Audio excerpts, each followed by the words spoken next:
Damos paso ahora a Guadalupe Batallán, que es escritora argentina, joven escritora. Está por además sacar su próximo libro. Y también es miembro de la Fundación Libre. Vamos a ir con Lupe Batallán a hablar un poco a la cuestión de la dignidad humana. Estamos viendo en Argentina, lamentablemente, hace pocos meses se aprobó una ley de aborto, o más bien dicho, un grupo de políticos aprobó en contra de lo que decía la mayoría del pueblo argentino la ley de aborto, y además estamos viendo una avanzada también similar en toda Latinoamérica. Y por otro lado también el aborto no es el único de estos puntos. Entonces, en términos justamente de la dignidad humana, ¿cómo afecta esto moralmente a las sociedades? Bueno, primero que nada, agradecerles, muy lindo, digamos, el panel anterior y lo que viene de este, un gusto tenerlos acá y a los que están escuchando del otro lado, ¿no? El tema de la dignidad humana, yo creo que es uno, digamos, el gran problema que nos toca vivir, nos toca vivir hoy y nos va a tocar vivir en los próximos años. Pero me parece que el problema, digamos, no está solamente en el aborto. Para la gente es muy, digamos, es evidente cómo vamos a matar un bebé simplemente por deseos de terceros. Pero este año, digamos, medio como tratando de buscar, digamos, otros temas también, que sean los próximos temas que van a venir en Argentina, donde se siga poniendo en jaque, rápidamente nos salta el tema de los derechos de los animales, que aparentemente la gente pretende que un animal sea puesto al mismo nivel, tenga el mismo estatus jurídico que una persona. ¿Por qué? Porque puede sentir, digamos, porque podemos tener un vínculo afectivo con un animal. Casi terminamos dándole, ¿no? O sea, nada, son nuestros hijitos, la mamá y el papá del perrito. Y está todo bien, a ver, yo amo a mi perra, digamos, la amo, la adoro, es un miembro de mi familia, claramente. Ahora, no por eso es una persona, no por eso tiene que ser tratada como una persona jurídicamente, porque entonces empezamos a tener una serie, por ejemplo, de contradicciones. Hace un tiempo leía el tratado, la Declaración de los Derechos de los Grandes Simios, que es, digamos, una, una, un- una tesis interesante que se escribió hace ya bastantes años, que pretende darle los mismos derechos humanos a los simios con mayor capacidad, digamos, de razón, ¿no? De ser racionales. ¿El problema cuál es? Que empezamos a tener, digamos, problemáticas por todas partes. ¿Tienen responsabilidad penal o no tienen responsabilidad penal? Bueno, no, tratémoslos como a niños, por ejemplo, ¿no? Y entonces los niños tienen derechos, pero hay muchas responsabilidades que no tienen. Ah, bueno, y entonces, ¿qué instituto jurídico vamos a hacer primar? ¿Cómo se llama? ¿El bienestar superior del animal? Digamos, existe el bienestar superior del niño, va a primar el bienestar superior del animal, y entonces ahí que vamos a tener al animal privilegiado por sobre el hombre. Digamos, en el fondo, estas cosas que parecen ingenuas, que parecen ridículas, terminan llevando a estas cosas. Y por otro lado, qué sé yo, otro tema importante que tenemos ahora es el tema de la eutanasia. Y ojo, podemos tener 2 millones de la legalización de la prostitución, vamos, realmente hay muchísimos, pero por otro lado tenemos la eutanasia, donde el hombre, digamos, y esto es patente, cada vez que hablamos de eutanasia no se habla de dignidad humana, digamos, la dignidad humana es subjetiva, ¿no? Lo mismo que con la prostitución. Ah, ¿quién define lo que es la dignidad humana? El problema es que constantemente se confunde la dignidad humana con la calidad de vida. Que la calidad de vida puede ser mejor o peor dependiendo de la circunstancia, pero claramente, digamos, no está, digamos, a la altura de la dignidad humana, que es una característica propia del hombre, que la tenemos por el simple hecho de ser hombres, que no la vamos a perder nunca, que podemos estar en una situación de indignidad total, incluso hasta moral, ¿no? Y ahí incluso viene otro tema, que es, por ejemplo, la pena de muerte, ¿no?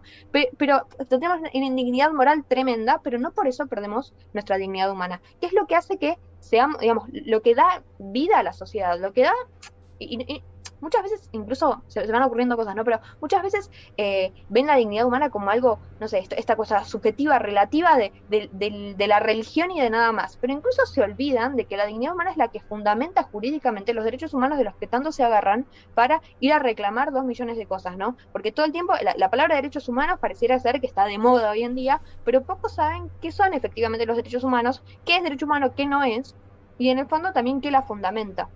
Entonces, yo creo que el problema, y ahí sí cerrando tal vez un poquito más la pregunta, ¿no?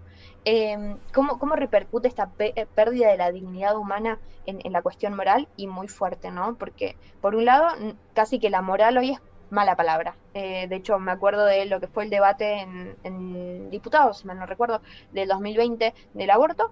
Se les pedía constantemente a los legisladores que a la hora de votar dejaran de lado la moral. Y la verdad es que, mira, si yo quisiera que los tipos dejaran de lado la moral, hubiera puesto unas computadoras, apretar una serie de botones y ya está. pero lo cierto es que la persona viene con una moral. De hecho, en la Constitución tenemos la moral pública, o sea, es algo importantísimo la moral. ¿Cómo vamos a pedir constantemente que se deje de lado? Y bueno, se tiene que dejar de lado para, digamos, para olvidarnos por un momento que estamos hablando de muchas veces en este tipo de políticas, que el problema en el fondo son esto, ¿no? Si fueran un tema de debate en la mesa, ¿quién le importaría, no? Pero que se quieren volver política, que en pos de dejar la moral de lado, se termina también, digamos, desdibujando por la estrecha ligazón que tienen lo que es la dignidad humana. Y entonces pasa a ser algo de, mira, vos acostate con quien quieras y si yo decido que vos no tenés dignidad, tampoco la tenés, digamos. Pasa a ser un tema casi privado, ¿no? La tenés si quiero y si no quiero, no la tenés. Y lo vimos, digamos, bastante claro, creo que incluso con el caso de Franco, de hace poquito, en Argentina, el papá que estaba pidiendo que a su hijo no se lo abortara, ¿no? ¿Por qué llegamos a una situación en la cual un padre, digamos, jurídicamente tiene derecho a salir a reclamar que su hijo, digamos, esté vivo, pero por otro lado, la madre tiene derecho a decidir sobre su cuerpo? Y la argumentación del lado verde era que la madre tiene derecho a decidir sobre su cuerpo. ¿Cómo no la vas a dejar matar? O sea, el inhumano sos vos porque no la dejas matar a ella. O quién sos vos para andar metiéndote en cuestiones privadas de otros. Digamos, aparentemente, si digamos, volvemos, que además, ojo, este es un discurso que estuvo súper patente cada vez que hubo grandes violaciones de los derechos humanos, ¿no? ¿Qué te vas a meter vos si es una cuestión entre privados? Me acuerdo del caso Brett Scott, que fue el que dio el caso, digamos, el inicio de la guerra de secesión de los Estados Unidos, digamos, parte a partir de un fallo, que es este Brett Scott, en el cual el Congreso Federal de los Estados Unidos, los jueces habían dicho, la Corte Suprema, que el Congreso Federal de los Estados Unidos no era quien para decidir si los blancos podían tener negros de esclavos o no. Digamos, es un tema privado, como, ¿qué hace el Estado metiéndose en eso? Y es el mismo discurso que sostienen las feministas cuando dicen, ay, pero ¿quién es el Estado para legislar sobre el cuerpo de la mujer? Digamos, es exactamente lo mismo. O, por ejemplo, me acuerdo de Martin Luther King, que una frase que era, el único indio bueno es el que está muerto. Y es sumamente, digamos, recontra parecida a la única iglesia que ilumina es la que arde. Hasta, digamos, sintácticamente tienen las mismas, digamos, el mismo razonamiento.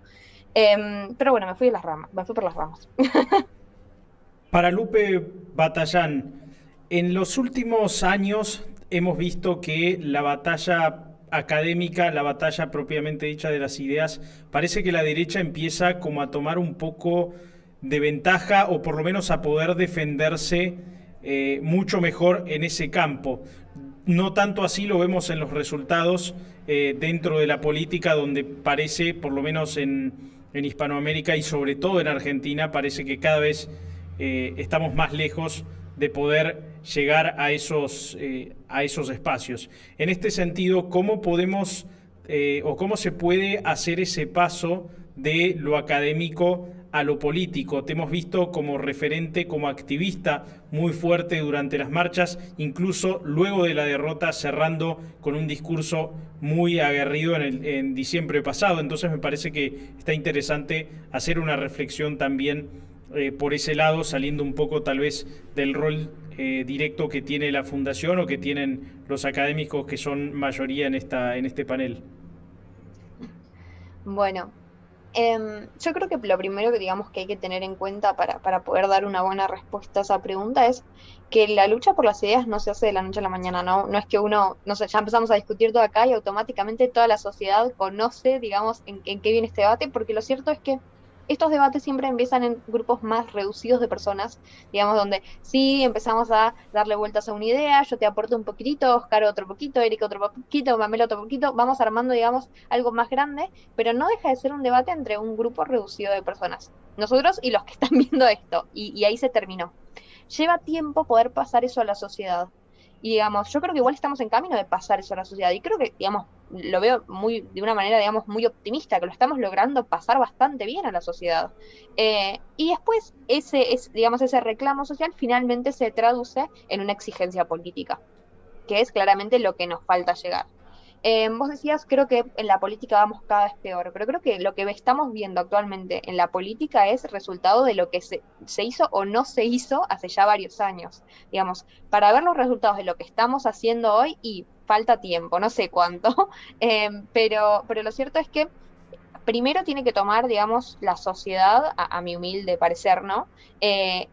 tiene que ver la importancia de estas ideas, tiene que aprender a fundamentar estas ideas, tiene que hacer estas ideas propias. Que en el fondo creo que sí, como se dijo mucho en este panel y en el panel anterior, brotan del sentido común, ¿no?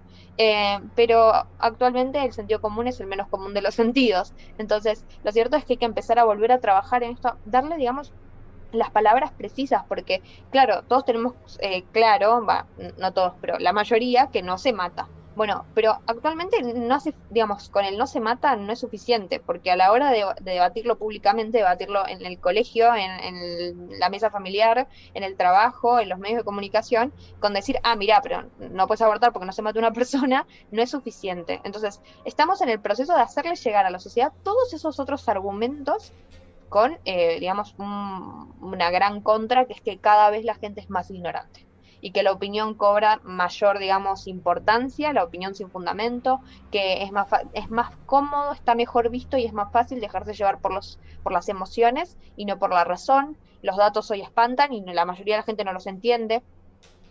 A mí, de hecho, me alarmaba en las últimas semanas. Yo no entiendo cómo en las redes sociales, digamos, estamos hablando en menos de 250 caracteres Twitter, vos decís negro y hay gente que lee blanco, no lee gris oscuro, lee blanco. Es decir, pero dije negro, dice negro en mayúsculas, leo blanco. Entonces, lo cierto es que estamos en esta época tan complicada. Bueno, cuando consigamos pasar digamos, esas ideas a la sociedad, que creo que están saliendo todo el tiempo. A ver, hoy era tendencia a Milton, porque un chico le había empezado a discutir ideas de economía a un profesor en un Zoom. Eh, y, y en realidad, más allá de la economía en sí, ¿no? Lo interesante es ver cómo se animó a hacerle frente a algo con lo que no estaba de acuerdo. No sé si es la mejor manera, pero se animó a hacerle frente a un problema que venimos denunciando hace tiempo, que en las universidades y en los secundarios hay mucho adoctrinamiento del progresismo. Entonces, bueno, este se animó y fue tendencia, ¿no? Y estos modelos sociales van apareciendo, digamos, y cada vez toman más relevancia. Lo mostraba Agustín, ¿no? En el panel anterior, como cada vez es noticia, que además, digamos, estas ideas más conservadoras son la revolución y además son la rebeldía y además son la juventud en el fondo, ¿no? Porque todas estas ideas vienen juntas.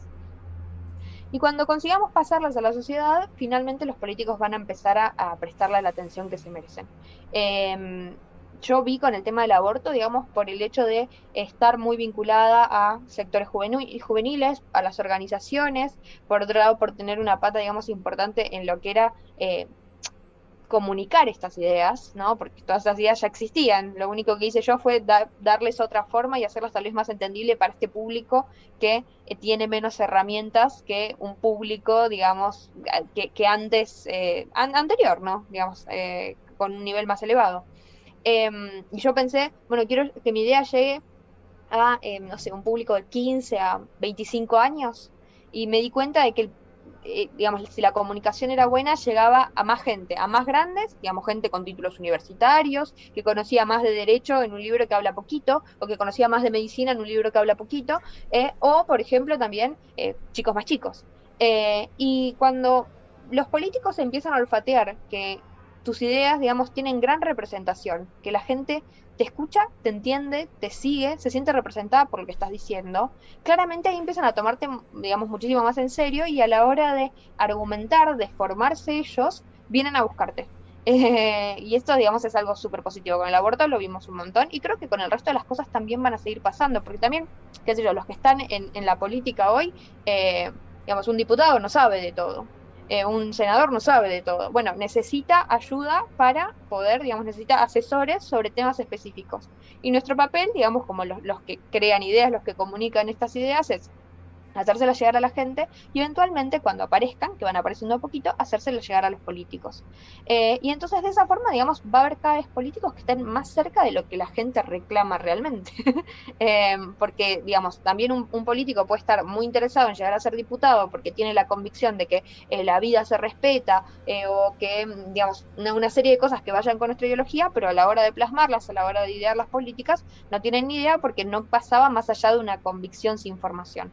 Bueno, ahí vamos a tener que entrar a jugar nosotros cuando estos temas se vayan dando, que yo creo que, digamos, positivamente se van dando todo el tiempo. Se dan con el feminismo, se van a dar en un tiempo con el medio ambiente, con los derechos de los animales, con la eutanasia, con el aborto, digamos, con la prostitución, con un montón de temas sociales, que además, digamos, tan fuerte el ataque, digamos, tan virulento el ataque del progresismo sobre estos temas, que creo que naturalmente incluso generan una reacción, digamos, una serie de anticuerpos con la gente. Me acuerdo el otro día, cuento así para cerrar, ¿no? Mi mamá, al otro día, antes de la cuarentena, estaban yendo en colectivo y se paró creo que un auto delante del colectivo, entonces estaba como entorpeciendo el tránsito. Y vinieron algunos hombres a buscar dentro del colectivo gente que pudiera mover el auto que se había parado para que el resto pudiera seguir circulando. Y entonces unos hombres de debajo, que no venían en el bondi, sino que se acercaron a ver si había hombres adentro, dicen: ¿tenemos acá algún hombre o, bueno, alguna mujer feminista que nos quiera ayudar a mover en los autos, digamos? Y todo el colectivo cagándose de risa, porque claro, las feministas para eso no están, digamos, y eso es el sentido común de vuelta. Entonces, yo creo que cómo van a llegar, y con el tiempo, y si hacemos bien nuestro trabajo comunicando, esas ideas van a llegar claramente a la política. Y la verdad es que creo que no estamos tan lejos. Yo lo miro, digamos, con mucha esperanza a todo lo que se viene. Si no lo viera así, creo que no estaría hoy hablando acá, diga, no, lista o la mía. Pero creo que cada vez podemos ver, y lo vemos rápido, ¿no? Cómo se van haciendo estos cambios. Porque también nos toca, digamos, luchar contra un progresismo que hace tiempo que viene, digamos, metiendo la semillita de las ideas y digamos, es un trabajo de hormiga sostenido en el aborto por lo menos 15 años. En la Argentina, si no más, digamos, pero que la IPPF detrás del aborto en Argentina, 15, 20 años. Y después podemos buscar, digamos, otras cositas más lejos. Y nosotros, digamos, es bastante reciente esta preocupación de este tipo de ideas por las cuestiones sociales. Así que yo lo veo, digamos, no tan lejos. Bueno, en primer lugar, ¿no? Decir esto de que creo que nos pasó a todos, ¿no? Disfrutar un montón de esta charla y también de los expositores anteriores. Creo que si algo nos dejó claro es, primero, dónde tenemos que seguir trabajando, ¿no? Todo lo que venimos haciendo, todo lo que venimos investigando, las ideas, qué sé yo, pero también plantearon, digamos, ejes muy claros para continuar y para seguir profundizando esto, para hacerlo además eventualmente una propuesta política partidaria real, y en definitiva lo que eso significa es volver realidad todos estos sueños. Pero creo que justamente para eso sirven estos espacios, para que los otros, ¿no? Los que están escuchando, nosotros mismos, seamos más conscientes de eso, y podamos darle curso, porque también es algo que tenemos que hacer entre todos, ¿no? Y a veces mucho cuando hablamos de las ideas se pierde, que es que necesitamos de todos, y están los que crean las ideas, los que las comunican, los que las viven, los que las llevan a la política, los que las demuestran, digamos, en el ejemplo cotidiano, estos que la contagian, como decía Oscar, ¿no? Y definitivamente lo que le hace falta a este modelo, a esta ideología en gestación, es eso, es contagiarse. Así que celebro un montón este tipo de espacios, porque me parece que abonan a todo eso, y también, bueno, nada, es un espacio divertido. Así que mil gracias a los que estuvieron escuchando, y a los que estuvieron participando también. Todos nosotros tenemos que seguir luchando, porque acá no se rinde nadie, carajo, para conseguir que el aborto sea impensable, para acompañar a las mujeres que están en situación de vulnerabilidad y para conseguir que sus hijos tengan una vida